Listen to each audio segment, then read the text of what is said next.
This is Due by Friday, the weekly challenge podcast with Merlin Mann, Alex Cox, and Max Temkin. This week's challenge, watch an episode of Star Trek Voyager.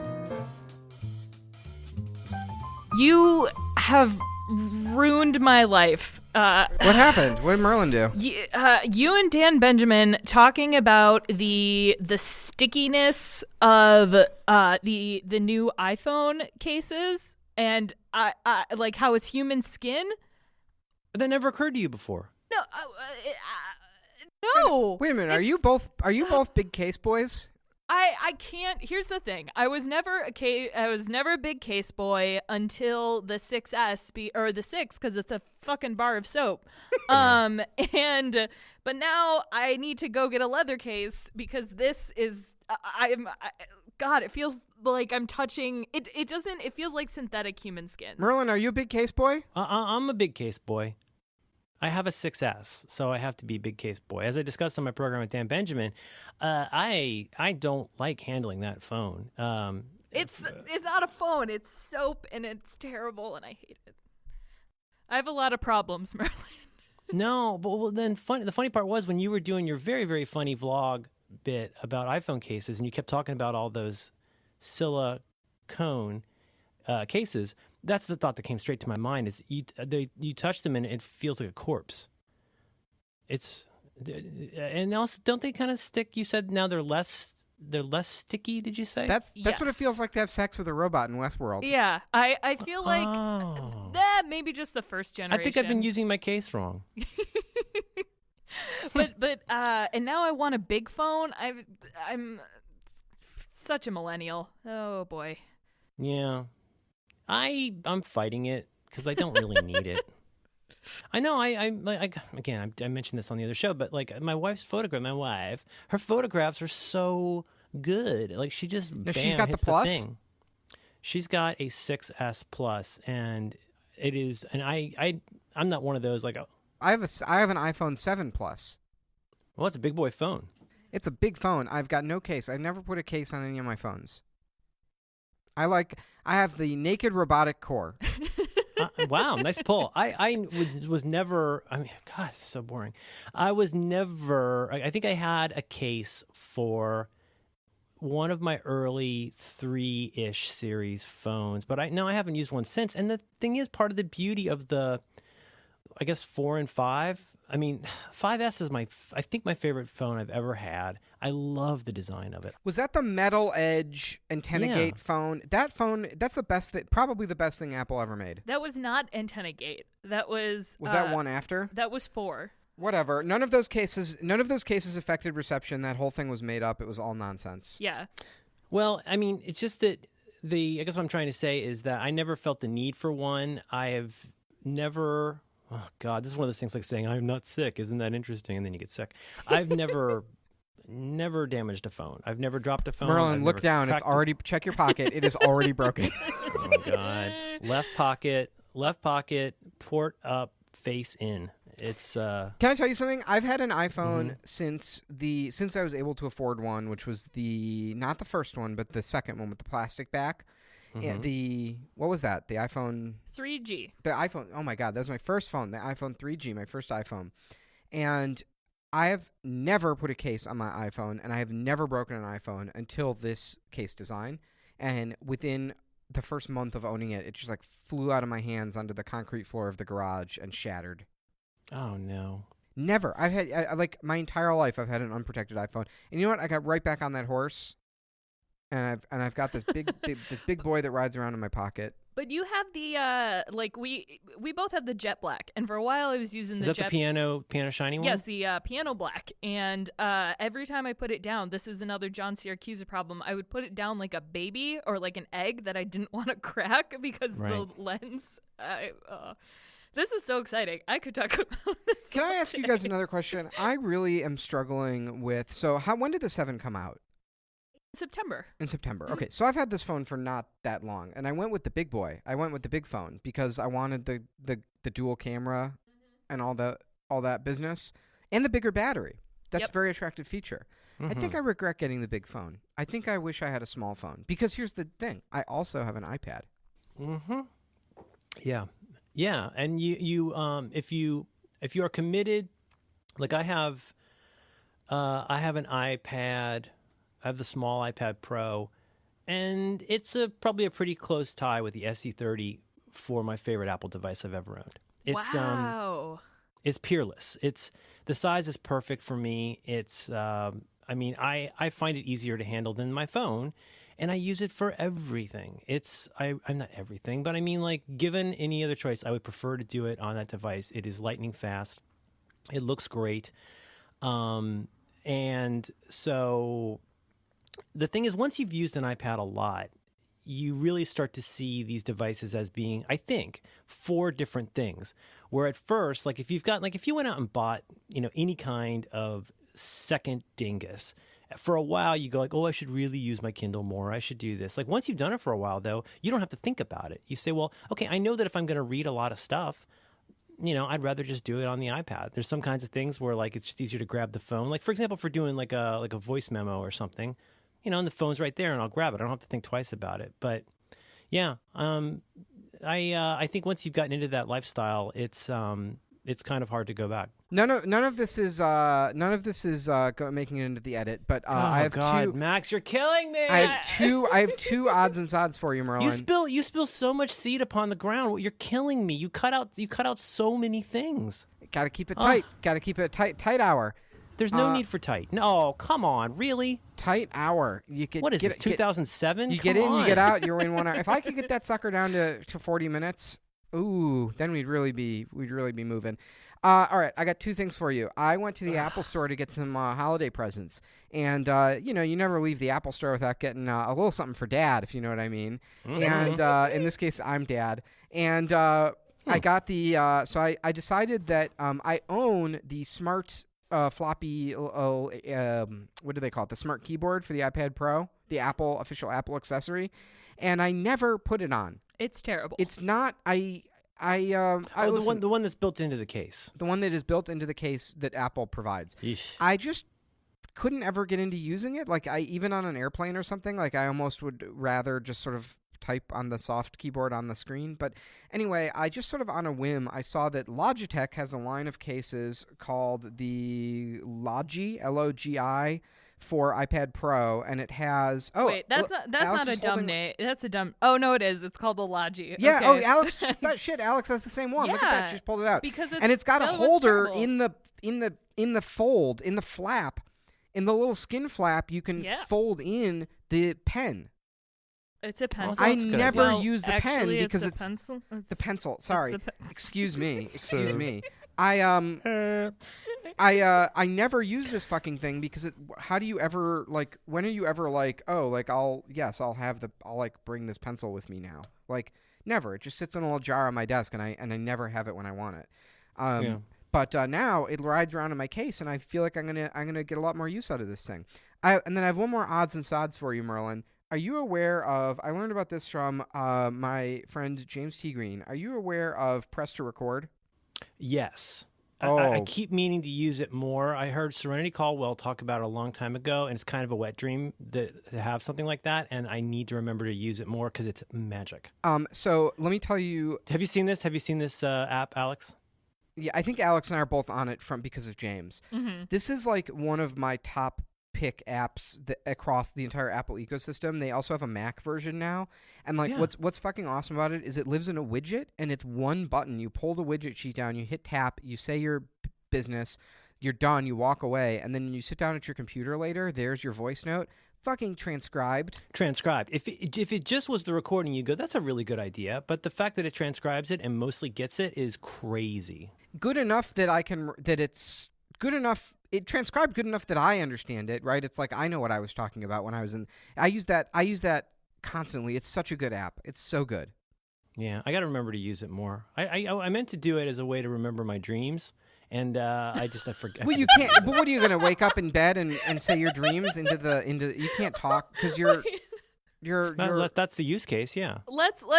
Your special lady friend is asleep. All right, pause. So I think Max and I are both wondering. So you would wake up in the middle of the night then and just whisper into your phone what You would just You're lying experience- next to your partner. She's asleep, and you're like, Siri, begin a new note. No, excuse me. Siri, append to my note dreams.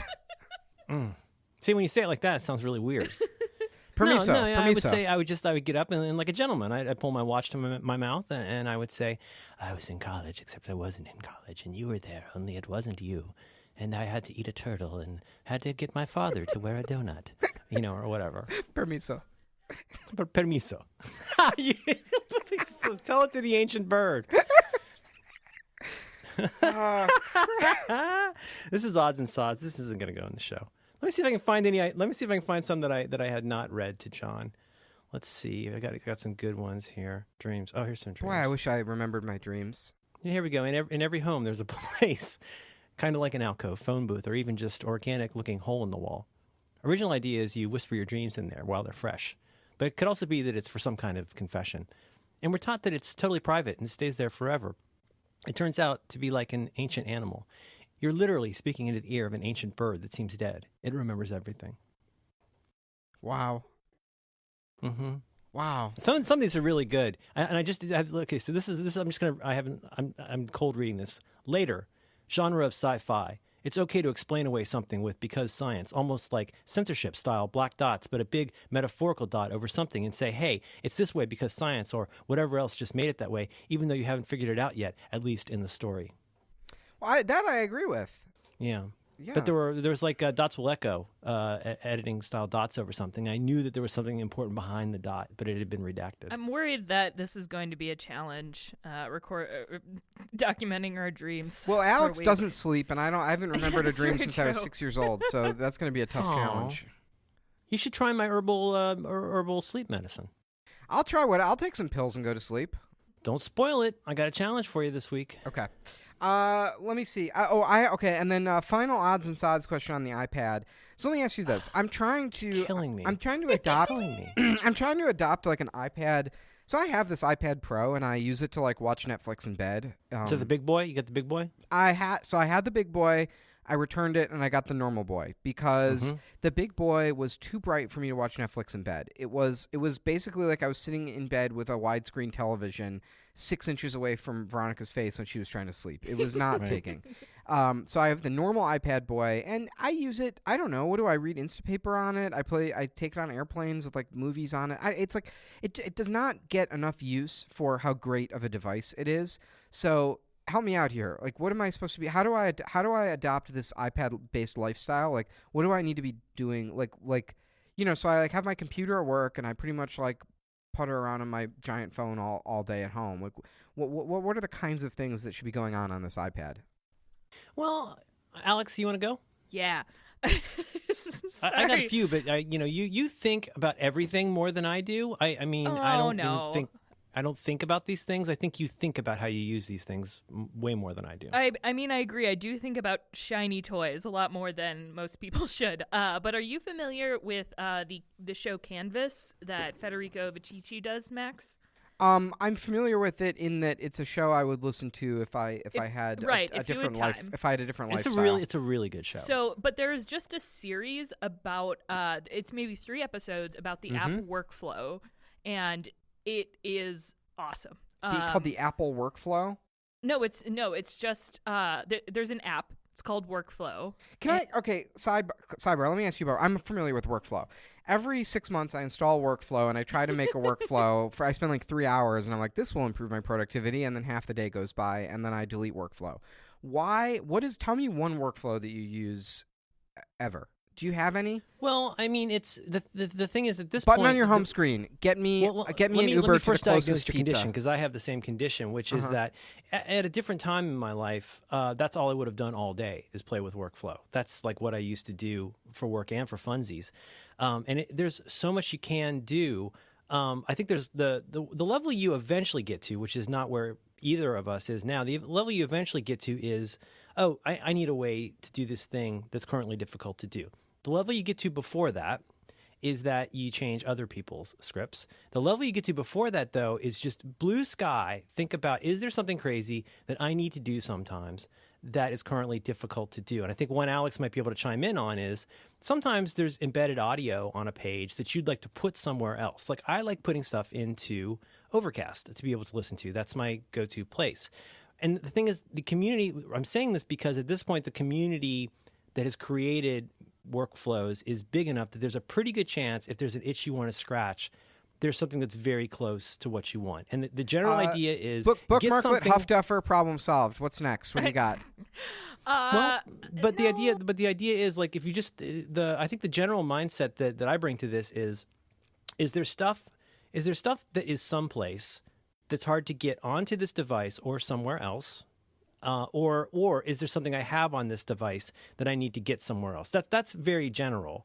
But I think with that in mind, you can do a lot of stuff with getting things to a PDF, getting stuff. You can download YouTube videos and I've turned YouTube videos into MP3s on my iPad and then been able to upload them. So things like that. For like a children's magic show? Like why though? Well, I mean, there's like for example, like a party trick? Well, like with Huffduffer on a desktop, there's a bookmarklet somebody made. I think it's on GitHub. But somebody made a really cool service where you can basically point when you're on a page with a video on it, especially a YouTube video, you hit the bookmarklet and it does some Disney magic where there's like a Heroku somewhere that basically tears the audio out of that MP3, uploads it to Huffduffer, and now you can listen to like a TED Talk or something without having to watch the video. It's on your Huffduffer now, so consequently it's in your Overcast. Merlin, my good friend, are you familiar with the new thing Zinc? Maybe. Yeah, I did. It's the thing Gruber was talking about. Yes, it goes on the Apple TV. I use Plex. I use Plex for that. Sure, same situation. But I don't know. It's just like, how much of my life am I going to spend? How much of my life will I invest so I can listen to the audio of a TED Talk in the app that I want on my iPad? Okay. Like versus just fucking opening my laptop like a grown-up and watching the TED Talk. All right, Johnny Clarendon. Don't become incurious. You are too young to become incurious. You have plenty of time to become a grizzled old man about this. Mm-hmm. Keep your mind open to what is possible. Now, Alex, jump in here because I know you spend time with these things. Do you know what I'm saying? Why don't people just read books anymore? I don't understand this. Why can't the kids play with their stick and hoop? Why do people go out to eat? Who's coming up with this stuff? It's so cheap to eat nutrient bars at home. Has anybody ever really thought about glass? Who's using this stuff? All right. So I think, Max, we talked about this a while ago, how your job has changed so much that you really don't need your laptop when you are not at the office. Yeah, that's pretty much. Although, yeah, okay. Well, I mean, unless you're playing over, let's assume that all you want to do is like do some like really light stuff in the creative suite or something like that. Or let's say you want to yell at a certain subsect of employees, and all of them. Yeah, so simultaneously.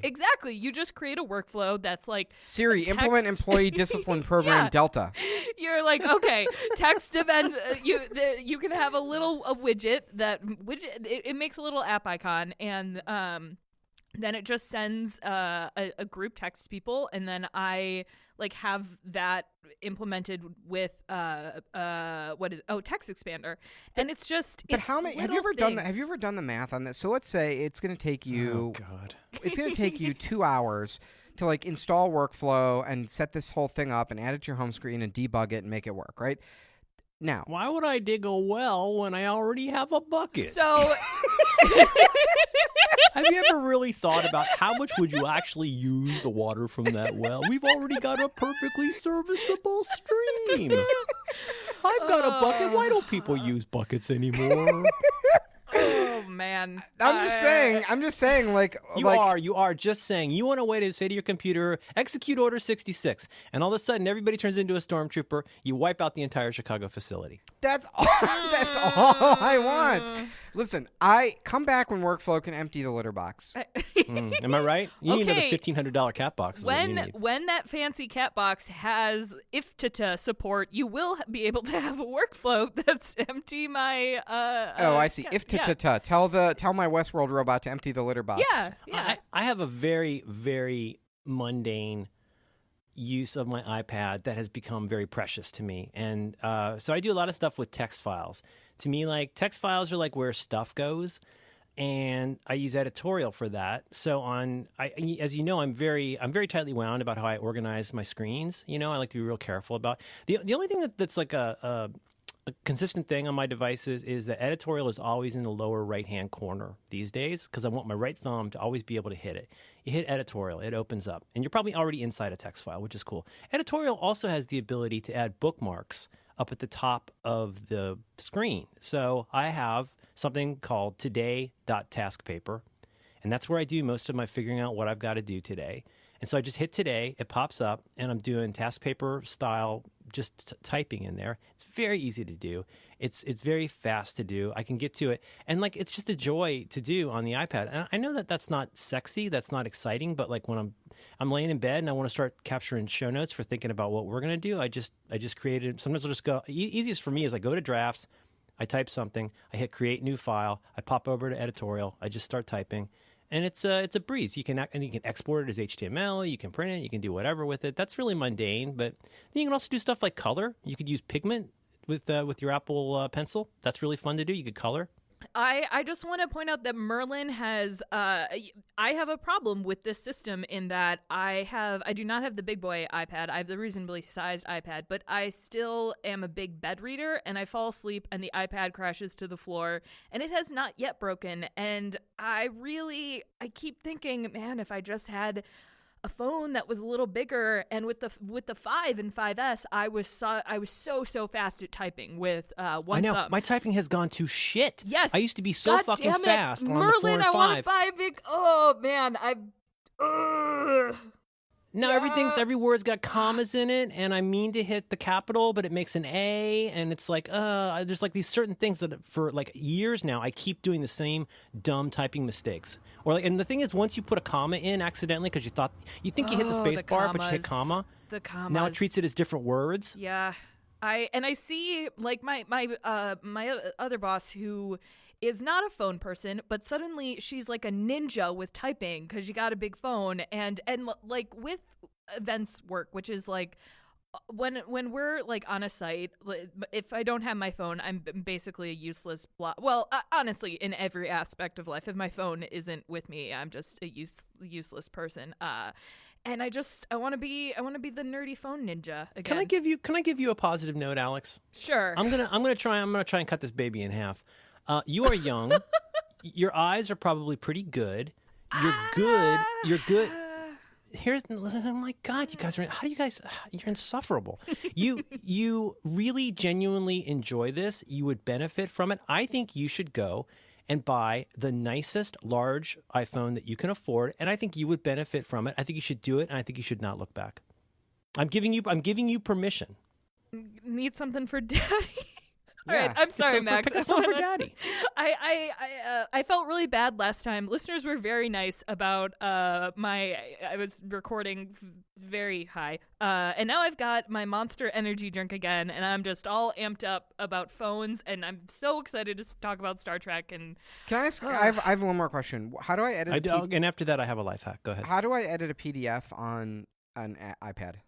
PDF Pen Pro. Merlin, you want to tell me about something you like? Yeah, I gotta tell you. Servers submerged in oil. This is another, as you know, I'm very into life hacks in life. And I struggle with sleep. I take sleep things. And, though, I got a tip.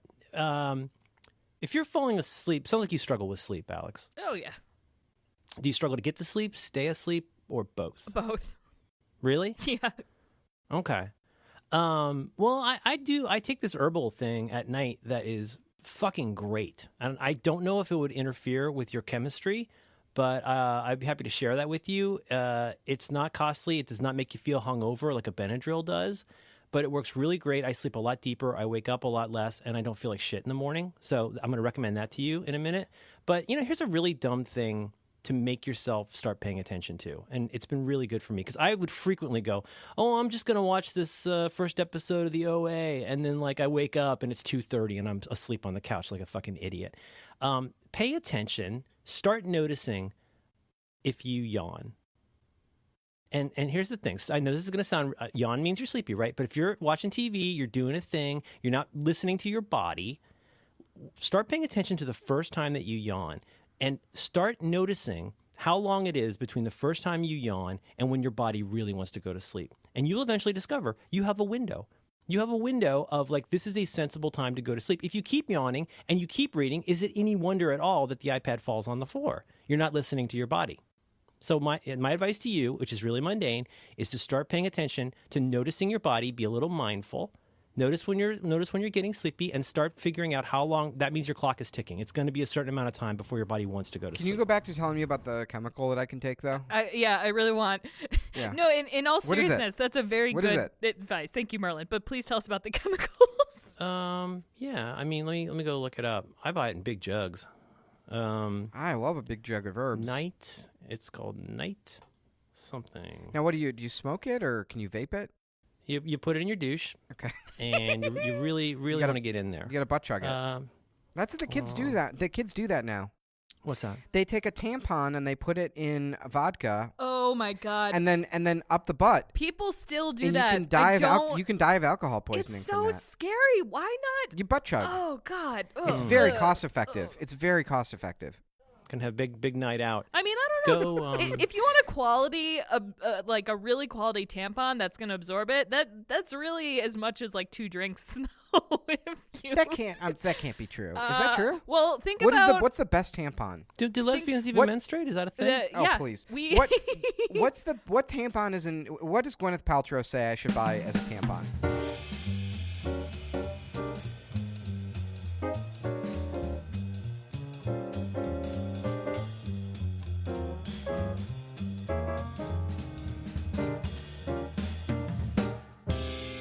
I no longer know how to do email on my iPad.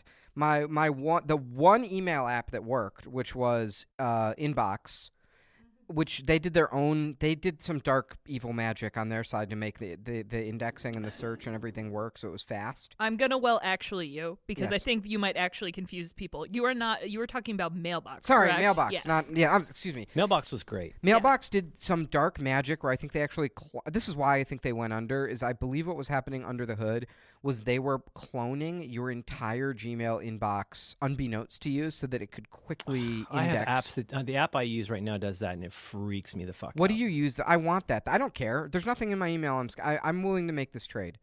Oh my God! Everything you say, it's all going to be in the clip reel someday. I'm kind of nothing to hide. Spark. I use that too. By Riaddle. Can I ask you a question? If I go into Mail, the official Apple Mail app, and I search for something in my email, it does not work.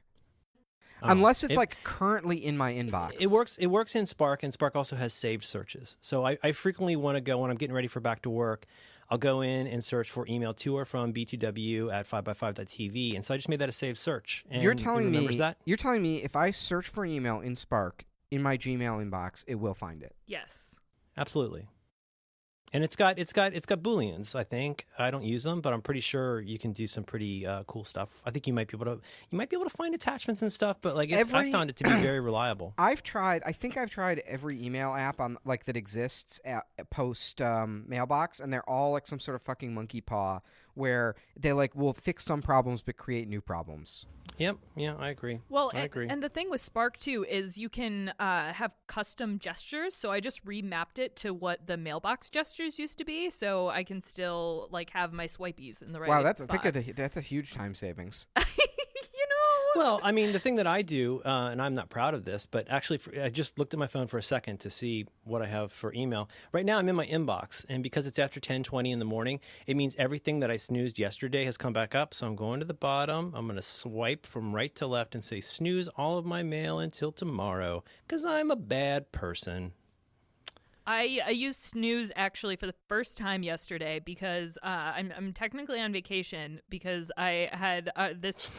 My boss was very, on vacation. My boss is this guy who's so generous with vacation days that I just have a bunch left for 2016. Well, Alex, you're doing a really. You've certainly hidden the fact that you're on vacation by. I mean, it's on your calendar. But the problem here's the problem is even if you're on vacation, if you're there, if you're in the office working, that's what kind of a vacation you're is stealing. that, You're stealing time from Max. Yeah. If you're not there and being 100%, you don't get to phone it in just because you're quote unquote technically on vacation. Yeah. That's stealing time from Max. Thank you. Very true.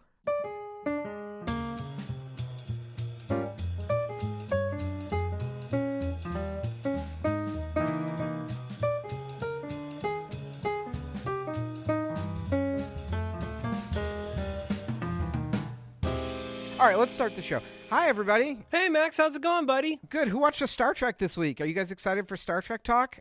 This is the first Star Trek episode I've ever seen in my entire life. How is that even possible? That doesn't seem possible. It I seems like had- by osmosis. It seems like just wandering through life, you'd see a Star Trek at some point. I mean, Does that include the original yes. series? You never saw any Star Treks? That's amazing.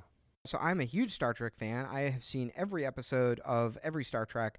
I have even sort of hoovered up all of the Star Trek breadcrumbs. Like I'm just like so desperate for any sort of Trek stuff. I've like read all of the books and the comics and the animated series and everything. So Wow. I just fucking love Star Trek.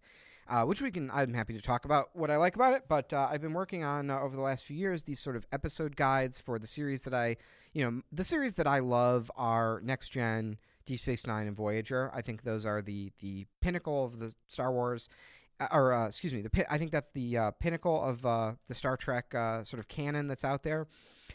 But it's hard to get into. These shows were made to be shown in syndication, and there's lots of clunkers, and they made too many episodes, and the quality is wildly inconsistent. So I'm trying to work on these episode guides that give people a good place to start, and then sort of guide them through this sort of minimalist experience where they can get the best of the Star Trek experience without having to sit through the bad episodes.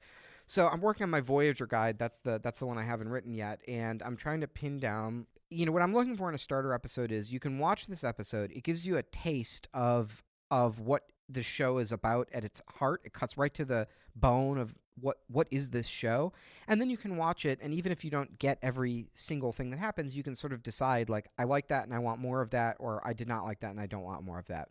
So at this point, it's almost like more of like a theory that this episode, weirdly, it's in the last season of Voyager. It's in season 7. It's called The Void. My feeling is that sort of story-wise, character-wise, thematically, this episode, to me at least, it's almost like a little microcosm of like, hey, here's what Voyager is about. It's like, here's like the little like thesis statement of the ideas that are interesting in Voyager. And so I was curious to have you guys as sort of my test viewers watch this episode, and then just give me your honest feedback of like, did you understand what was going on? Was it boring? I don't know, like, does it make you curious to watch more Voyager, et cetera, et cetera? So, we've all seen the episode. What were your thoughts? All right. What I know of Star Trek is mostly what Max has told me about how it's about smart people solving problems in somewhat dire situations and sometimes somewhat boring situations. And this episode is it feels like a very dire, like, oh, we could die if we cannot get out of this spaceship. And but yet everyone remains calm and everyone is rational. And I have never seen Captain Janeway, which I think is she the only lady Star Trek captain, Max? That's a complicated question. Oh, all right. In all of the TV series, Like of the major TV shows. She's the only good. There are five Star Trek TV series, and only one of them has a female lead as the captain. However, in the Star Trek universe, you do see on screen many captains that are women. Gotcha. So I was already biased going into it because I was like, I finally get to see the character that Max's cat is named after. Right. And I was like so enthralled by her performance, which I was not expecting because, wow, if I could watch this series without the soundtrack, I would really like that because it felt really cheesy and gross. But the thing that immediately struck me about Janeway, and Merlin, this might be a quote from you, but I really like the idea of you don't always have to be nice, but you should always be kind. And right. That is what, like, kind of, I feel like Janeway really, really stuck to that the entire episode. And I don't know if this is her character throughout the series, but, like, in her negotiations, she can kind of be a bitch to people, but it's because she is sticking to her morals and sticking to, I mean, I guess it's hard to call Star Trek like a series about pacifists, but she's not going to hurt innocent people and she remains calm, and I don't know. I think I got more from this episode. I got more out of the characters than I did the actual plot. Because I was kind of confused at some points. I was sort of confused, like, wait, who they got on the ship? What's happening? Which eventually I realized I really liked that there was no shitty space battles. It just kind of cuts to the conversation, which is what I like. Like, you don't see the voting in Congress during The West Wing. You just cut to the conversation. Yeah, there wasn't. It was. Yeah, I agree with everything you're saying. And it's. I guess what they do with teleporting. What do they call it? Or beaming. Like that's much more. It's very important in this episode that there is the ability to make things and people go from one place to another in a way that is much, you can do a lot more with it than I've seen in like watching old Star Treks where you usually got to go stand in the tube and, get beamed. But I like the fact that, and must certainly partly be by virtue of the fact that this is a later season, all that tech has been established, but I liked it because it didn't get in the way. They didn't feel the need. Like, I guess, in the original series, they wanted to show, here's the special effect we have and the little noise that it makes and all of that. I like that they didn't do that. As far as the Max's question, I mean, obviously I would need to watch tons more of these to know if this is the best, but I liked it. I can tell you that this is my second episode of this series I've ever seen. I thought it was really good, especially, if you grade on a little bit of a curve, like this is a TV show, it probably didn't have the biggest budget. I look past all that stuff pretty quickly. And like you, Alex, I think I focus mostly on the characters and their interactions. And even, I guess there's stuff I've picked up ambiently about every series a little bit, but also there's just the kind of tropes of what, there's going to be like the funny alien. There's going to be the super competent, other alien. So I didn't have any trouble like picking up. Given how late in the run it is, I was very happily surprised that my daughter and we watched it together. She's 9. Like, she loved it, I loved it, and I felt like we immediately wanted to watch more of the show after watching it. So I would say check plus. What grade are you in when you're 9? She's in 3rd grade. I'm trying to remember if I was sort of watching Star Trek when I in 3rd grade. I don't think I was. I think that was a little younger than I got into Star Trek.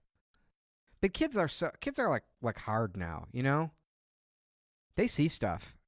Well, the biggest barrier for I think every generation, I think this has always been true. I think it's comforting to think this is more true now. I'm not persuaded it is, but I think something every generation suffers from is something that looks old. So, for example, people that are only a little bit younger than me think black and white movies look really strange, like when they're kids. They're everything you've seen is color. So something that doesn't have color, it's like almost like a Freudian thing. You're like, that has a lack of something. This is weird. Why is this not in color? Or in this case, a funny thing she does sometimes is so there's somebody says something really dramatic. There's a blast of strings and then it fades.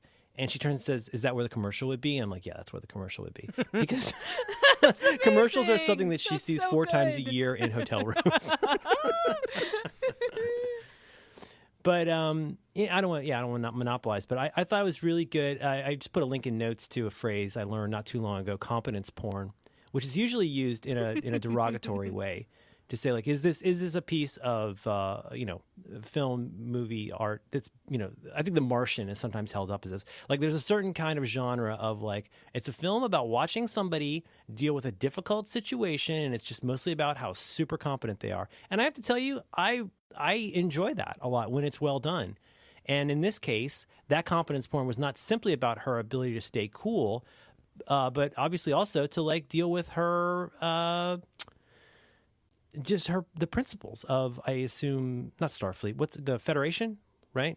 Even though she's untethered officially from, like, but they have principles to what they're going to do. Well, let me tell you a little story background on Voyager. This is like what you would have learned, had you sort of started the show from the beginning. So in Deep Space Nine, which is the one that I wrote the guide about last time, it focuses on this very sort of interesting, like, political situation that's almost like space Jews and space Nazis, and the Federation is sort of dealing with the aftermath of the space Nazi occupation of the space Jews. Then the evil space Nazis are the Cardassians. And what happens is there's a group of colonists and Federation people who feel like the Federation should not compromise or have diplomacy with the space Nazis. And they form a rogue group called the Maquis, and the Maquis are like a Federation resistance cell. And they use terrorist tactics to disrupt the Federation, and they are portrayed somewhat in a sympathetic moral light, because I think it is a question in Deep Space Nine. It has enough comfort with moral ambiguity, which is very new for Star Trek is these very pat, sort of cut and dry little morality, like pastoral tales, like these little morality tales of and then Captain Picard did the right thing and the universe was right and they moved on to the next planet. And Deep Space Nine has the courage to be like, well, what if there's like traitors and dissidents and terrorists and all of this ethical ambiguity? So Voyager starts in this time of Star Trek in the 24th century, which, as the Improvised Star Trek podcast says, is a period of peak Star Trek. And they set off. Voyager is like a science vessel, and their first mission is to go into this nebula where the Maquis are hiding and flush out the Maquis. And they're pulled through this complicated thing into this Delta Quadrant, 75 years away from home, like a billion light years away from home, with the Maquis ship. And in the pilot, the Maquis ship, these are these Federation traitors. They have to integrate into the Voyager crew, and they all have to become one crew. And the whole show is exploring, okay, this one Federation ship. They have to work. They're integrated with these anti-Federation terrorists. They're a million miles away from the Federation. How far do they bend their morals? How much do they compromise before they're not the Federation anymore? How far can you go? What will you do for survival before it's not worth surviving anymore, right? Before all the principles that you're living for and you're wearing this uniform for are violated and mean nothing. And at its best, Voyager has these very interesting, it pushes these characters to limits that you never see in another Star Trek show, because in another Star Trek show, there's always the Federation around to bail the ship out if they get into trouble or reprimand them if they do the wrong thing. And that's not an option in Voyager. Voyager can break the Prime Directive and there's no one around to reprimand them, right? They're the only ship. They're the only people who are sort of accountable for their actions. And what I love about this episode is it's one of the only episodes in Voyager that almost characters they're talking about this issue in a very literal way. And I just think it's very relevant to our current political climate, and I can't stop. A little too relevant. Yeah, I mean, I can't stop thinking about it because, and the just to not, I don't want to beat around the bush, just to be blunt about it. There's this conversation on the left that I think I don't have an easy answer for this. It's just a conversation, a question that's happening, which is how much does the left work with the Trump administration? Because Trump is this awful character. He represents a violation of almost every principle that I hold. I oppose almost everything that he believes. And even if I agree with him, I don't want to support him because his methodology is so against everything that I support. Oh, yeah. So it's but at what point, but it's okay, but also we live in the same country and we have to make peace. We have to have some common ground. Well, basically, in a nut, this ship is going through space. They find themselves in this place that is very strange. There are no stars. Long story short, they're trapped in this thing called the Void. And the Void is this very, very, very large area that's basically like a lobster trap. It captures ships in there. And the conceit is once you are in the Void, it is very, very difficult, or apparently impossible to get out. The twist is that it basically becomes now the lobsters that are in the trap are all fighting each other for their life. And the ones who get the toughest treatment are the new people who don't know what's going on in the Void. So people who are there are stuck there. We meet one group that's been there for at least, 5 years. And so it's very much all against all. There's no sense of, what does CGP Grey call it? A bigger army diplomacy. It's just all, is that fair to say? It's all against all. This is hopeless. You're probably going to be here forever. You have to steal everything you can. Your energy is the nature of the Void. I thought this was an interesting conceit. The nature of the energy in this place is that even just having the ship just doing nothing, it's using something like 10 times more deuterium or whatever of the energy source. Mm-hmm. And so basically our heroes land in this thing, don't know what the hell is going on. They're immediately set upon by other ships who see them as easy targets.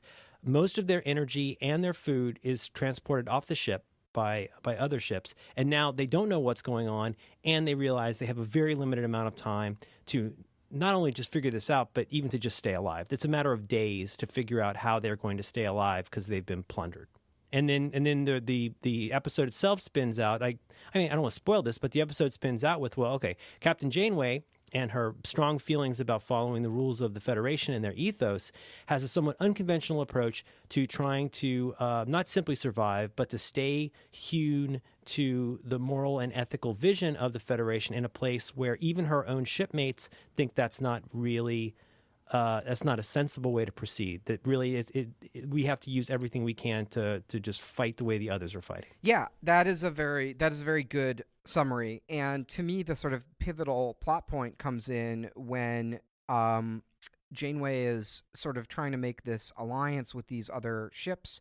And her staff comes to her and says, you know, what the hell are you doing? You're like giving our supplies away and you're allying with these people who are going to stab us in the back. Wouldn't it be... Well, that's, I mean, we should say that if we're going to say, then we should say. Yeah. That's the twist. The twist is that Janeway says, no, we're not going to do this. We're going to do the opposite of that, which is we're not going to hoard our stuff and kill everybody. We're going to actually give our stuff away. We're going to collaborate. We're going to be open and vulnerable in order to build an alliance that will help us all benefit from each other's resources and technology in order to find some way to get out of this, which sounds bonkers to everybody. Which that felt a little bit strange to me because she has a very rational argument and she is like very brave and, you know, we didn't mention this before, but the aliens that sort of come on the ship, they're almost like other people call them parasites because they just jump from ship to ship. Right. And there's this one guy who's like, "Oh God, how can you be on this ship?" And she just shuts them down and is like, "You will get out of this alliance if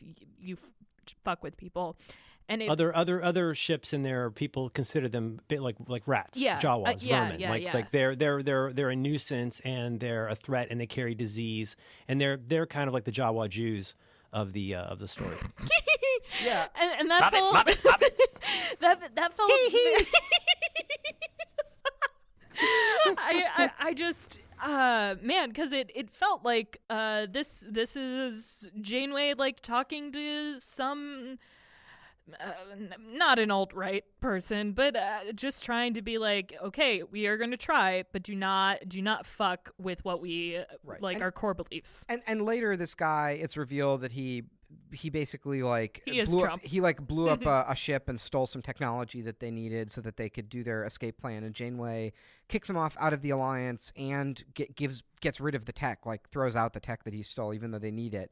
And what I think I think that's interesting because the story shows Janeway as this sort of like moral authority, and it shows that she's willing to bend. So she's willing to compromise her morals, and she's willing to compromise the Starfleet code to ally with these unsavory characters. She's willing to put aside the security of the ship and all of their procedures in the Starfleet way and bend in order to survive and prosper. But she's not willing to break. There's like a line between being flexible and selling out everything you believe to survive. And I feel like so often when we get, you know, like I was saying, this debate on the left of like let's say you work for, you know, a tech company, right? And the White House calls up and says, the president is asking you to serve your country. Will you come be part of do some digital thing for the Trump White House? And on the one hand, even if you hate Trump and you hate everything he stands for and you oppose his methodology, you want the country to prosper and you want Trump to have the best people to make the country work. Like our success depends, it is like people will even be mad at me for saying this, but our success is tied up with because you're normalizing it. But I'm sorry, but he's the president, and our success is tied up with his. And you want him to have a competent staff who can do a good job to do the right thing for the country. And you want people in the administration to tell him no and to tell him that there are moral lines. And you'll never get those people if everyone on our side stands on principle and refuses to compromise. Like if no one is willing to bend, then we've lost. Then we'll never get anything. The thing that was running through my mind this whole episode, there were two things really running through my mind. The giant thing was, and this is not going to be a popular thing to say, but this is what was on my mind. Well, let me get the little one. Here's the little one. Is I watched this not very long after a surfeit of news that indicates that, according to our intelligence community, I'm not a scholar of this, but it is my understanding that there is a lot of agreement inside the American intelligence community that basically the Russians, some actors acting on behalf of Russia, wanted to have an influence on the election. Further to that point, we learned that there's a pretty good chance that that the Russian government or oligarchy was involved. Further to that, at the time I was watching this, it was becoming very clear, at least according to the failing New York Times, that there's a very high certainty that probably Putin and his people specifically approved a program to tamper with the election in a way that would help Donald Trump win. Okay, so that's the little thing. And so Barack Obama comes out and says, nothing to me sounds weaker than a president saying, we will react at a time of our choosing. But whatever, that's fine. But, here's the thing. So we got hacked by the Russians. And so what do you do in retaliation? Do you hack them back? Well, you know what? I'm going to say, it's probably happening anyway, but my feeling would be no, because that's not who we are. The thing is, whatever it is that we do in retaliation, like, first of all, is that gonna unring that bell? No, but it's how you react to things that says how you will be judged in life. It's not what happens to you, it's how you react to it. And in that case, that's not the America that we want. We don't want to say that what they did is okay by doing it back to them. If somebody attacks you with chemical weapons, do you attack them back with chemical weapons because it's wrong to use chemical weapons? That's the little thing I got out of this. And then there's the other one. I'm going to shut up in a minute. But the thing is, all of our buddies out there who are very upset about Donald Trump, I'm one of those people. But think about everything that a lot of our buddies are coming up with ways to say, well, you want to find the faithless electors. You want to do this. You want to pull this little trick. For every little thing you're doing because Trump, ask yourself how you would feel if people did that if Clinton won. Oh my God, that's so true.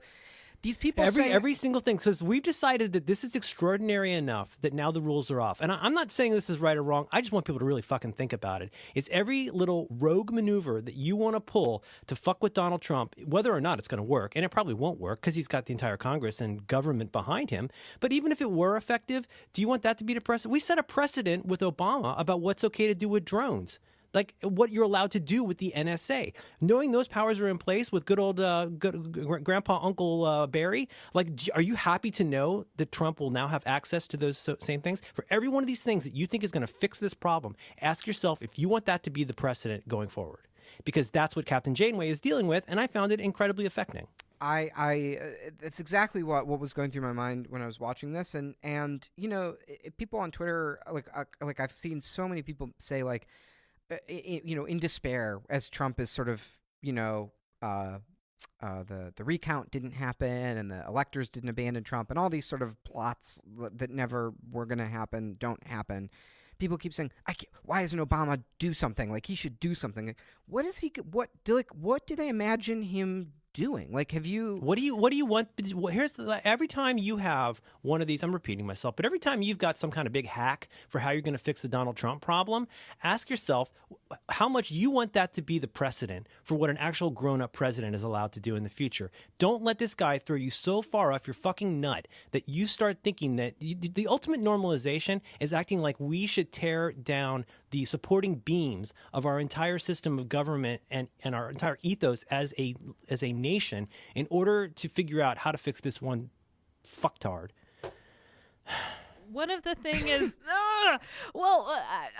and this is not a popular thing to say, but when I see all my friends and people who I agree with, who are also we try to consider ourselves pacifists and try to really care, and they're just not about this peaceful transition of power. I'm like, what? Where else do you want to live? He won. He won the election, guys. He won.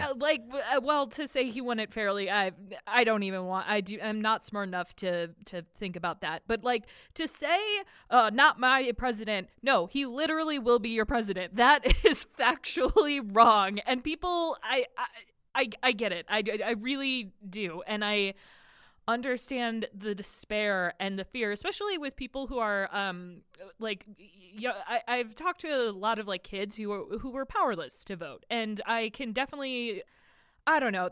Oh man, people are gonna be so mad at me. But I just can't, like, what do you think is going to happen? What are these angry tweets going to accomplish? I just well let me flesh this out a second, because I think like the gay rights issue is a good issue to talk about, because it's a real issue where so much is at stake for real people. So, let's just take for granted that we have a true moral commitment to legal protection for gay people in this country, and that morally we're driven to pursue this issue. Now, if you have a true moral commitment to this issue, I mean, I'm honestly asking you guys, because this is something like I'm struggling with on so many issues. Do you die on the hill of the moral purity of your positions, and do you say, well, I care about this issue so much that I will not move an inch, and you'll have to, I'm going to lay down on the tracks, and you're going to have to drive this train over me to, I'm like, you know what I mean? Like, I'm throwing my gears on the body, my body on the gears here. Like right. this, Yeah. like, you will do nothing. I will not move an inch, right? Because I have moral clarity, and I'm clear, and I know exactly where I stand on this issue, and I won't move at all. Or that's one version. Or do you say, I care so much about the issue of gay rights that I'm actually willing to engage with this guy and compromise and give some things up so that we have, like, rule of law, I live to fight another day, and we get some of what we want. That's the sort of Obama thing. Like, do you want to say, like, well, 1% is better than 0%, so I'll take 1% today and live to fight again? And I'm honestly asking, like, because gay rights is such a great issue to think about for this, because it's not abstract, right? Like only, getting a compromise on gay rights it sucks for people. It has real legal and actual material ramifications for people's lives. Are they going to be admitted to the hospital room? Are they going to be able to get the tax benefits of marriage? Are they going to have dignity under the law? Like, those are real things. So I'm just curious, like, do you guys have a thought on this? I mean, we sort of had that already with, like, okay, domestic partnerships, we'll take it. And it was still hard. You still couldn't, lots of people wouldn't provide insurance, and it's hard to say. Like, you can't really literally die on the tracks of like gay marriage, but you can. You could chain yourself to the door of Capitol Hill. I'm serious. You could go to your congressman's office and handcuff yourself to the door and say, the only way I'm moving is if you arrest me, and here's my issue. Let's do this. Like, if all that mattered was the moral clarity of your position on this issue, you would sacrifice yourself symbolically or literally to accomplish your ends. If okay, so I know we're both fans of Rules for Radicals, and if I had a concrete, like if there was some sort of concrete effect of that, then yes. Like, there's been a lot of stuff about, like, what protests work and what don't, and why they don't. And I've been in that position before, and I've done things that have concretely helped, and other times it was, just being an angry kid, and it didn't help. So, like, yes, for that, like, if my alderman is like, hey, you, like, your wife can't see you in the hospital, like, that, this is a very, like, real thing for me. Like, yeah, that is something for sure. And like, if there is a registry of any people in the U.S. that are going to be discriminated against, like, yeah, my name is on that list. And I think that I do have, I don't want to be, like, on that high horse or anything, but, like, because I'm, like, sort of, a recovering bendy Catholic, so I don't have a strict moral imperative, because, like, that you have to bend and you can't break. So yeah, I'm chaining myself. Well, so the Saul Alinsky book, Rules for Radicals, Hail Satan. The Saul Alinsky book, Rule for Radicals. I mean, this is, for me, coming out of sort of Chicago political organizing, like on the streets, right? Like this is my Bible of political engagement. And I'll read just a couple paragraphs here because there's no ambiguity in the book here about, and Saul Alinsky, for people who don't know, he's sort of considered like the father of like street organizing and leftist sort of political organizing. He's considered the greatest political organizer and one of the most important like political thinkers in American politics, and like the left would do well to read him, and people who do read him are very successful in democratic politics, and even the right is sort of begrudgingly beginning to accept his way of thinking about politics and his tactics. But this is from his book. This is a little section from his book in Rules for Radicals about the topic of means and ends. And you guys know what I mean by means and ends. The ends is what you're trying to accomplish. The means is like how you do it, right? For most people, as long as they can conceive of the importance of the end, there's almost endless flexibility on what you do for the means. The more you believe in the importance of the end, the more likely you are to think that the means can be very fungible. Right. I think. And that is sort of the core, I think, of the ethical topic in this episode of Voyager and this whole conversation. So anyway, here's what Saul Alinsky says. He says, this is with regards to this question of like ends and means and like, do you compromise or do you like die on the tracks? So he says, that perennial question, does the end justify the means, is meaningless as it stands. The real and only question regarding the ethics of means and ends is, and always has been, does this particular end justify this particular means?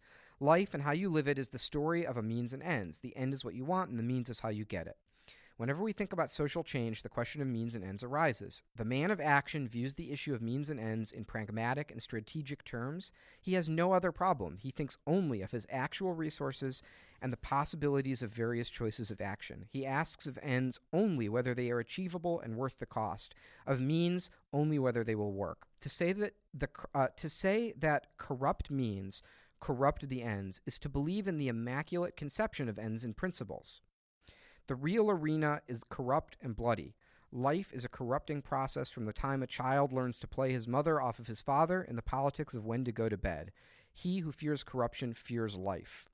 The practical revolutionary will understand Goethe's conscience is the virtue of observers and not of agents of action.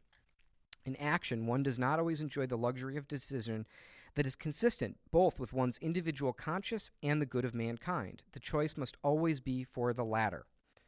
Action is for mass salvation and not for the individual's personal salvation. He who sacrifices the mass good for his personal conscience has a peculiar conception of personal salvation. He doesn't care enough for people to be corrupted for them. That's the part where I cried on an airplane when I read that. I mean, it's a thing. It's a thing that happens. So to me, what's interesting about this is that you have, to go back to Voyager for a second, you have Janeway making all of these compromises on the security of Voyager. She's giving parts and tools and pieces to the people who she's trying to court to be in the Alliance. And her crew keeps coming to her and saying, what the hell are you doing? Like, you're risking our security. You're compromising with these people who are trying to destroy us. You're giving away more and more. And Janeway keeps saying, here, I'll just read this little, hang on, I pulled it up here. She says, 7 of 9 at one point comes to Janeway and says, so it's when Tuvok and Chakotay, the security officer and the second officer, or the first officer, are in Janeway's office, right? And they come to her and they say, I can't believe you're giving away things to these our enemies, right? And Janeway says, I've become convinced that we've got to stick to our principles, not abandon them. And Chakotay says, should the crew be ready to die for those principles? And Janeway says, if the alternative means becoming thieves and killers ourselves, yes. But I'm betting that our principles are going to keep us alive. And that just really struck me as like, this is a very clever dramatization of this like Saul Alinsky thing of like a good leader and a good strategic leader who will win a battle is willing to think conditionally and to know that there's a difference between bending your principles and breaking them, and that it's not binary, that there is no black and white, that you do what you can with what you have as much as you can, and what you have to sort of contextually be comfortable with that ambiguity of trying to know where that gray area is and walk right up to the line, and then when you hit that line to stop and say we're not going to move any further. Yeah, that's. I know you're not a Walking Dead fan, but that's one of the themes that's become so interesting in The Walking Dead as the story develops, especially through the first into the second season, is that there's this sense of, in the face of this really disastrous situation, how does this group try to hew to the morality of the time before the disaster? Mm-hmm. And, of course, spoiler alert, as you can kind of imagine, it becomes untenable. You have to do things in The Walking Dead. You have to do things that you would never even have a nightmare about. Like, you're going, if your kid gets bitten by a walker, like, you're not just going to like pacify them. You have to like kill them through the brain, because after they die, they'll still come back as a walker. That's what makes that show so claustrophobic in some ways, is that, you see these little bits of humanity as people, they go through the kind of the Maslow hierarchy until it's just all the way down to like, how do I just stop from going all the way into all against all, not stealing from my group? And then that gets played out in different ways. This is not just The Walking Dead, but I think that's one theme that's interesting in apocalyptic things, is like, when we've given up all of our moral moorings, that's been forced upon us, like, how do we react to that? And at what point do we decide to give up this thing that used to seem precious to us in order to survive? And then what do you gamble or trade in order to keep some other piece alive? And as that gets more desperate and more chairs get removed from that game of musical chairs, it becomes more and more tense. And I don't know. I think it's always interesting to put yourself, whether that's going to be, Rick, or that's going to be, Captain Janeway. It's interesting to put yourself in. You can't help but think, what would I do in that situation?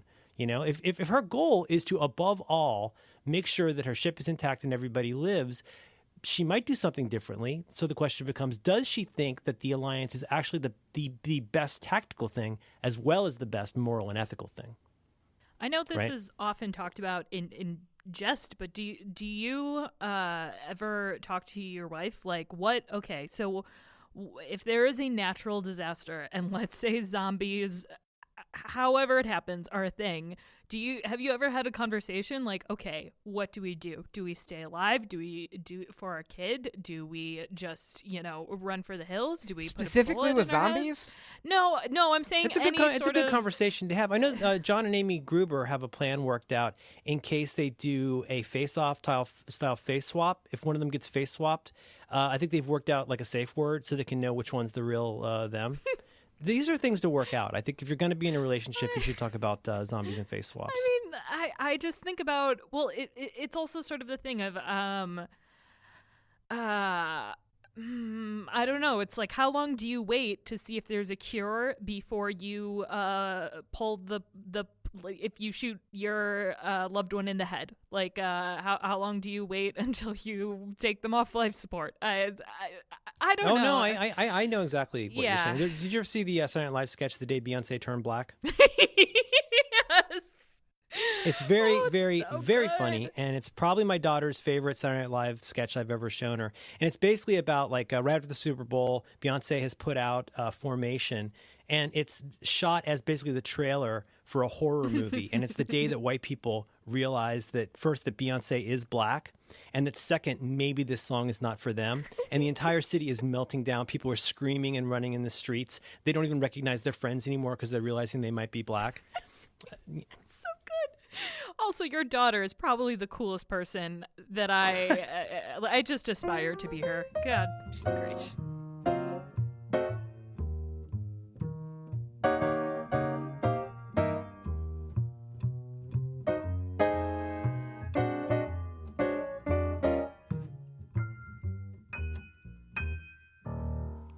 We haven't talked that much about the actual episode and implementation. Well, how much can you get? I mean, it's Voyager is trashy. I mean, I love it. It's one of my favorite shows, and I'll be the first to admit it's like. Well, I want to hand it some plaudits. I mean, it's pretty campy and bad. But this as an episode it's such a good standalone episode. Like you recommended another episode if we wanted to watch more, and I started that, and I was just like, I don't care. You know what? That was bad. I was sort of trying to improvise on the spot, and I was thinking to myself, where does this show get good? Like, where if you're watching it, where's the moment where you're like, What's their Greg Pikitis episode? Thank you. Thank you. And that's the Greg Pikitis episode. If you're watching it for the first 2 seasons, the season 2 finale kicks off this great storyline that is where the show kind of gets good, and you're like, oh, the master plan episode. Yes, and you know what? I went back and watched it last night actually because I was like,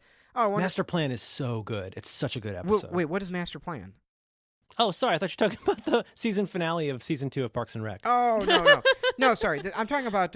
So I had recommended if you because so Merlin texted. Oh my God, that's a really terrible coincidence.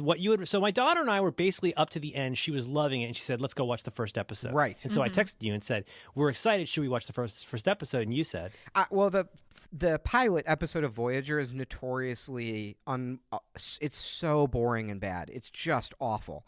And I was like, do not watch the pilot. And I sort of hastily improvised this episode to go to, which is the season 2 finale called Basics Part 1.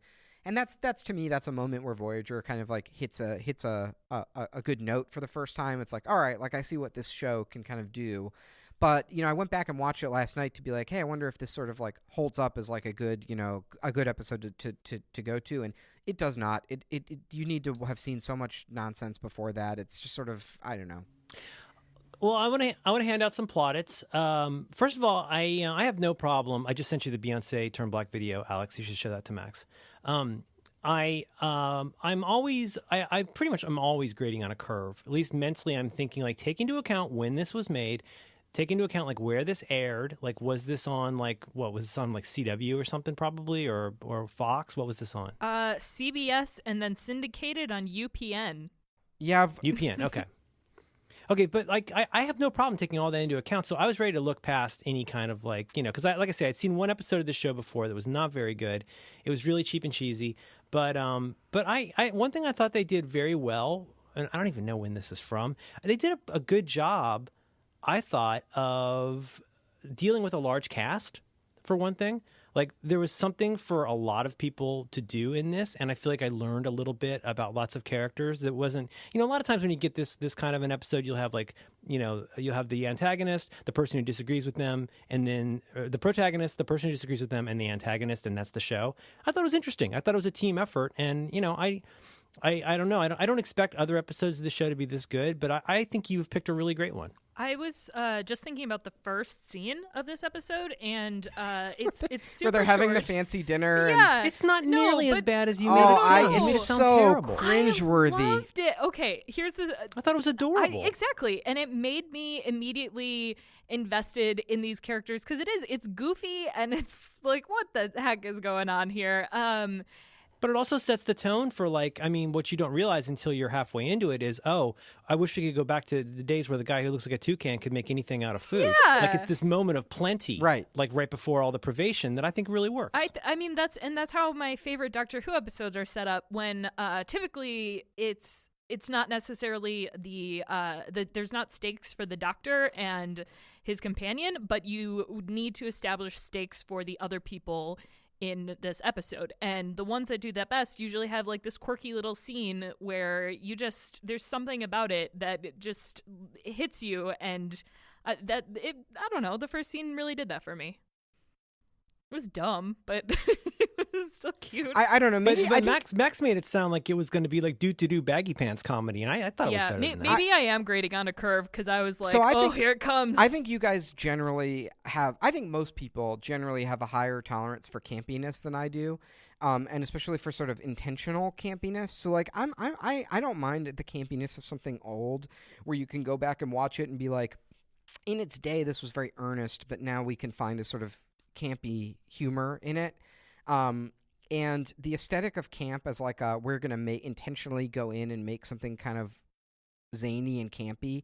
I find it really cringeworthy and awful and trying too hard. And it's like you can, the thing of like don't let them see you sweat. When something is campy, like I can see every bead of sweat on the writer's forehead as they're pounding away on the keys. They're just like, they're trying so fucking hard to make this like adorably. Well, it feels like something you're doing for children and old people. Yeah, like you're trying to do something that a child could laugh at because it's funny and silly, or something that somebody can feel warm about because there's some kind of notional old person who's sentimental. And I think for somebody somebody who's used to like getting straight to like the in media res plot of something, it really feels like unnecessary throat clearing that panders to somebody who's not you. Maybe that's it, and it's just a try hard thing that like upsets me, and it's a reason like I absolutely cannot get into Doctor Who, because Doctor Who is so campy. They're like it's the wobbly time stuff or whatever, and he like puts on his hat and they make witticisms and he dances across the screen. Like, get that out of there. Like, I can't stand that stuff. These things used to upset me, Max, when you would say these things that weren't accurate. But then I realized that despite the things where you have great taste, you have terrible taste about something, and you're a snob. And I think you like being a snob, and that makes you even worse as a snob. And to be a snob with such unreliable taste might make you a terrible person. Merlin, if this was on Twitter, I would send you a GIF to change your mind of the what's his name, the captain from the doctor from Doctor Who, and he'd be like tying his scarf, and he'd like wink into the camera and be like, "We're all made of stars." No. Oh. And then everyone would a single tear would roll down their face, and they'd be like, "It's so true." Oh my God, I love that episode. So, It's the star stuff.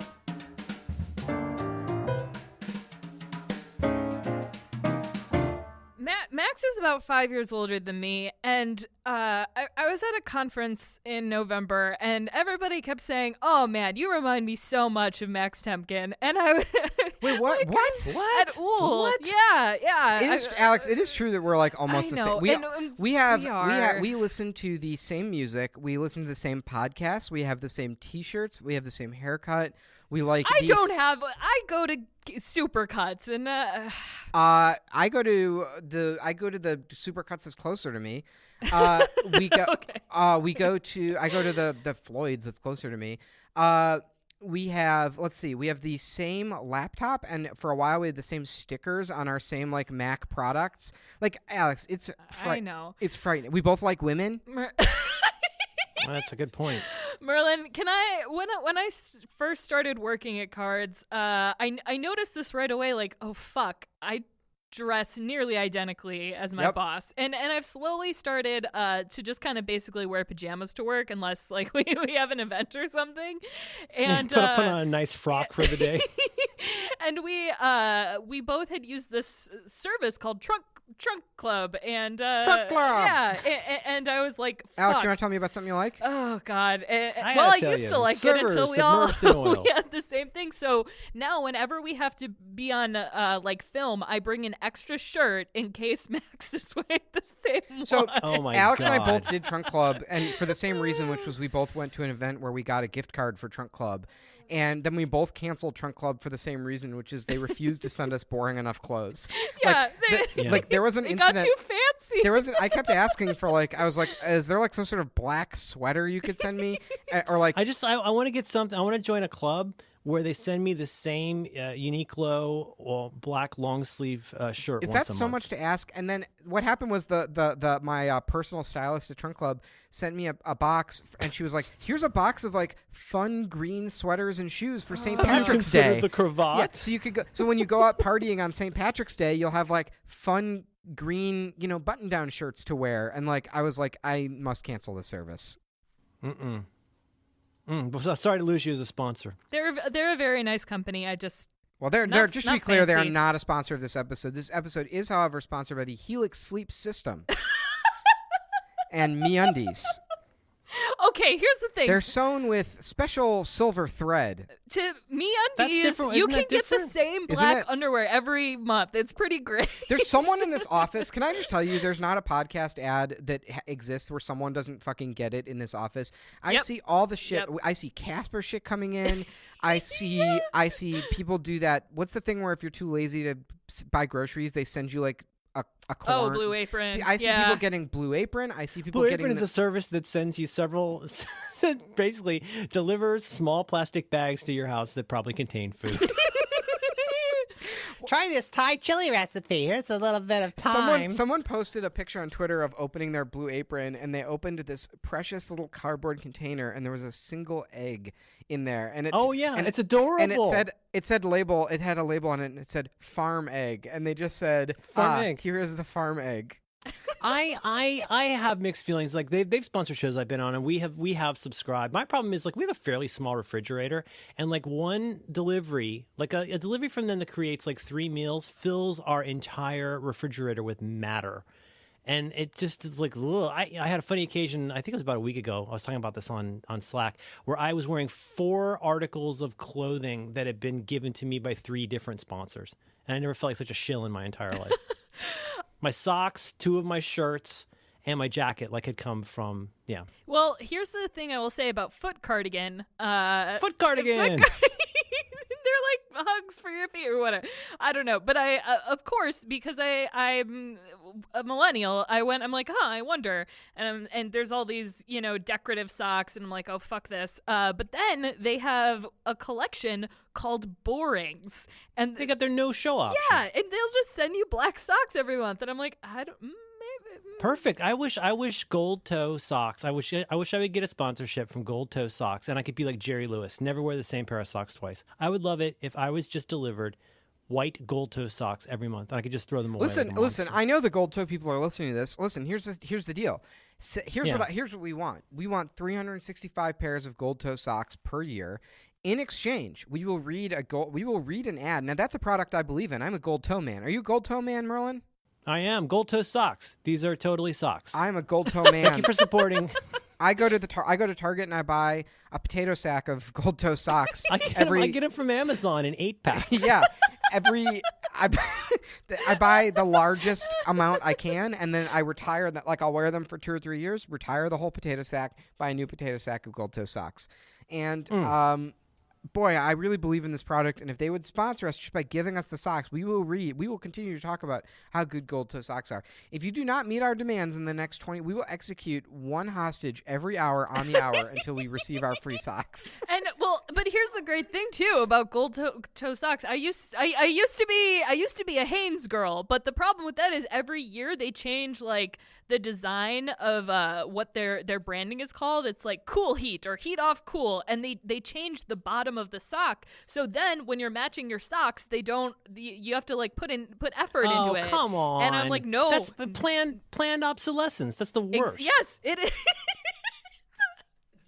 Alex, do you find with the Hanes? So I used to get Hanes because I think they're the cheapest sock by volume. Mm-hmm. And so I used to get Hanes. I like having a lot of socks. Here's the thing. I don't like running out of socks. So I have a lot of socks. Mm-hmm. And so I'll go but for volume. Now, here's the thing with Hanes. You wash those things 5 or 6 times and they get lumpy. It feels like you have marbles in your shoes. Do you Oh, no, that's no good. You won't get that with the Gold Toe family of Gold Toe men's cotton standard crew athletic socks, white 6-pack, sock size 10 to 13. You don't get that with those. Merlin, this is... Wow. Troubling, very troubling. Yeah, I'm looking at an Amazon search history here, and it just scrolls down as far as the eye can see, and there's just... November. It looks like around autumn. Well, look at that. Around autumn every year, I get around my birthday, I just really get excited about socks. Now you do a white... This is very interesting. You do a white sock. I do a white sock, yeah. These are just the Gold Toes. These are not all of my socks, but no. I'll just go like, oh, I'm done with these. Like, I want the dirty ones to go away, and I want fresh ones. Now, Jerry Lewis, you book a gig for Jerry Lewis. He wants a fresh pair of socks in the dressing room. He's never worn the same pair of socks twice. Why white socks? Why do you wear white socks? I'm because I'm a pretty athletic guy. I like to push my extremity to the edge. I'm kind of the Casey Neistat of not doing videos. Okay.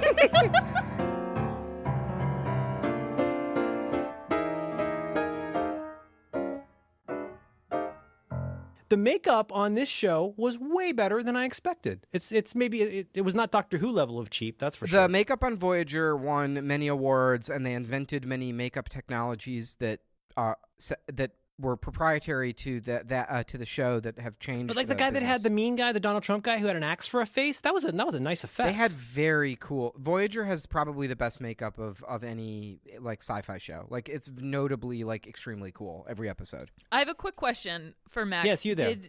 Did anybody on Voyager work on Battlestar?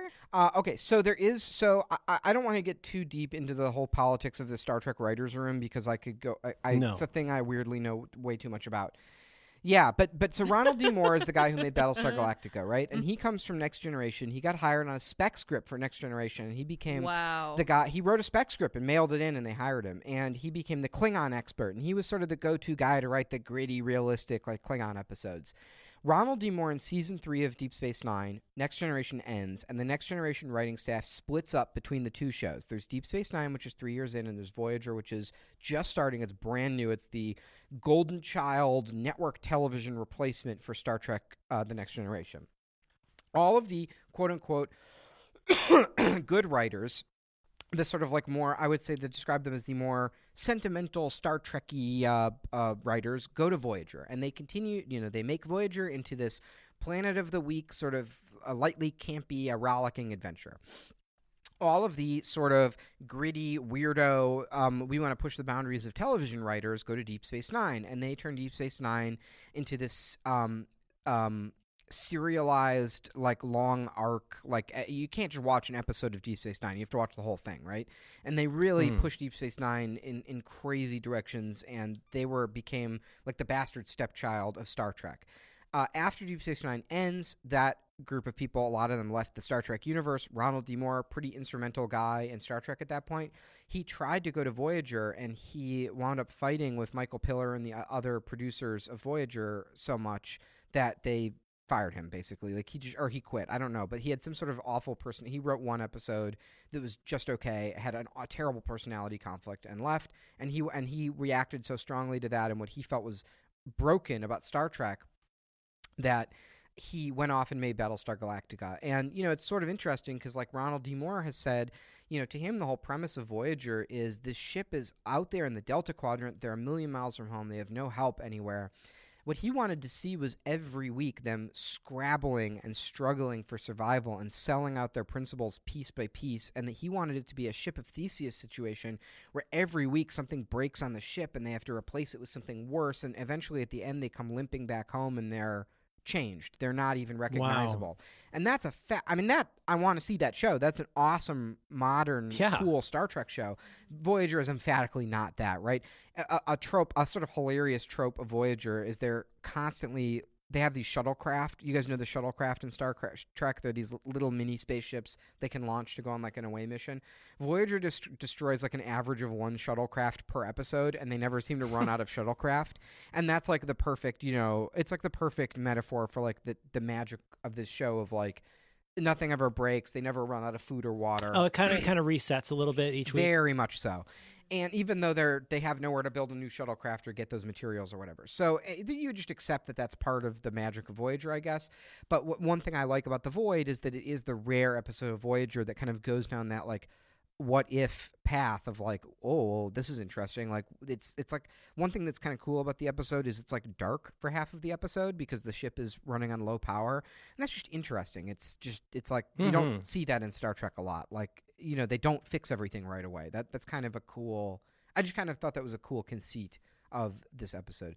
So anyway, that is the crossover with Battlestar Galactica. Because Battlestar Galactica is very directly a reaction to some of the Star Trek writers like Ronald D. Moore saying, boy, Star Trek has lost its way and it doesn't have anything relevant to say, and we're going to go make this show that's like dark and gritty and can talk about 9/11, and has something to say about human nature. And that's a real divergence in the Star Trek world of like the Voyager people on one hand and the like more Battlestar Galactica people on the other.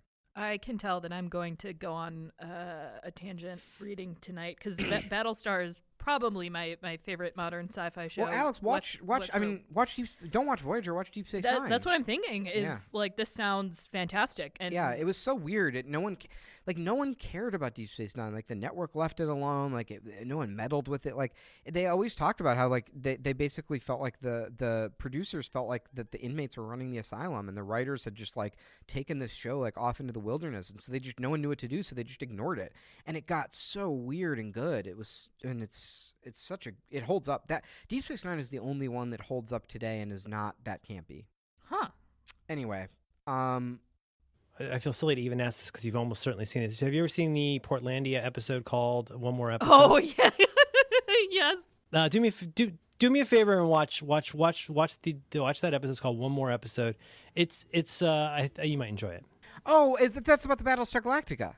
Where they can't stop. Yeah, I've seen that. And Ronald D. Moore is on there, but not as himself. Right, that's right. Yeah. And the electric gets shut off because they keep watching. We went through that with Battlestar Galactica. That was like the wire for us, where we're like, oh, we can't watch 3 in one night, can we? It's like, the Cylons have a plan. Oh my god, that was. I loved it so much. I feel like. Those millennials, like we really pioneered binge watching because we had Christmas breaks where we had nothing to do, like watching the scene when they're sitting around the black guy's house and he has no idea what they're talking. That actor, they use him a lot on Portlandia, and he's so fucking funny. And they're in the tiny little place, like in the closet, typing, and the wife throws them. It's so good. I didn't realize the first time I watched that. I didn't realize that was him.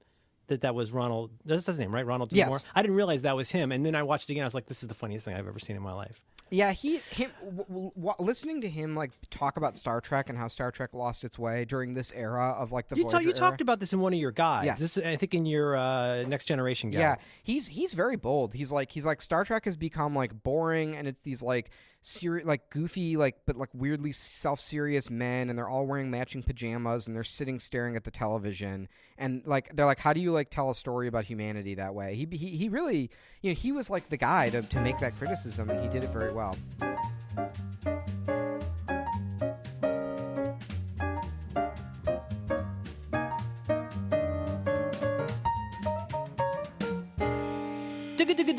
Challenge. It's my week to pick a challenge, and I have a challenge for you to do over the next week. Are you ready to hear it? Mm-hmm. Okay. I had an idea for this. I'm going to roll it back and make it easy. This week, I would like you to take at least 2 naps on purpose. I'm not going to be too demanding about it, but I would like you, and don't get too worked up about it, but on at least 2 occasions this week, at a time of your choosing, I would like for you to purposely go to a couch or a bed and make the conditions appropriate to take a nap. Whatever you think is appropriate, whatever you call a nap is fine, but I would like you to try taking 2 naps this week. Does it count if you're with like a racist uncle and you just drink yourself to sleep?